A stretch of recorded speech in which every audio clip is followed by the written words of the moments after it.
ni Justin na suntukin si Moises, kinaladkad niya ito sa labas ng building, ngunit hindi alam ni Justin nandoon pala si Eden at nagmamasid lamang ito. Habang pauwi na si Moises, biglang dumating si Eden at binalaan siya nito na tigilan na niyang kanyang pag-imbestiga kundi hindi na siya makakalabas ng buhay. Gayon pa man, hindi makapaniwala si Lazar na nakanak sila ni Monica at nagtanong siya sa dalaga kung bakit ngayon lamang siya lumitaw. Ngayon talaga natatakbo siya ng presidente. Sinabi naman ni Danica na ngayon lamang sinabi na kanyang ina at wala na siyang ibang matatakbuhan dahil namatay na ang kanyang ina. Pero hindi naniwala si Lazar sa mga sinasabi ng dalaga dahil marami nang nagpakilala sa kanya na anak niya ito.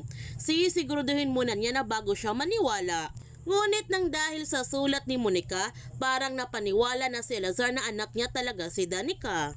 Ipinaalam ni Moises sa kanyang mga kaibigan na posibleng sumali noon si Roland sa kanilang frat dahil nakita niya na nag-apply si Percy nito.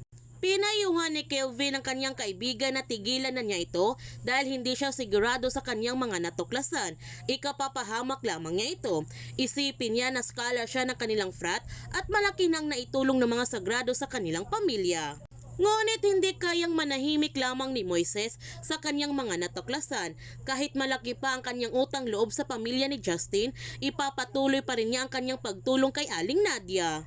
Habang si Rafael susuportahan na niya si Justin sa kanyang mga pangarap na siyang ikinatuwa ng labis ni Justin dahil hindi natutol ang kanyang ama sa pagkaka-racing nito at hindi muna niya ipinaalam sa kanyang ama nang gugulo na naman ulit si Moises kasi ayaw niyang masira ang kanilang pag-aayos ng kanyang ama. Kinabukasan, pinagalitan ni Justin si Eden sa kapalpakan na ginawa nito na hindi niya sinunog ang lahat ng documents na nag-uugnay kay Roland. Pero ngayon sisiguraduhin na niya na wala nang matutuklasan si Moises. Kaya huwag natin palalapasin ang kapanapanabik ng mga tagpo sa Pamilya Sagrado.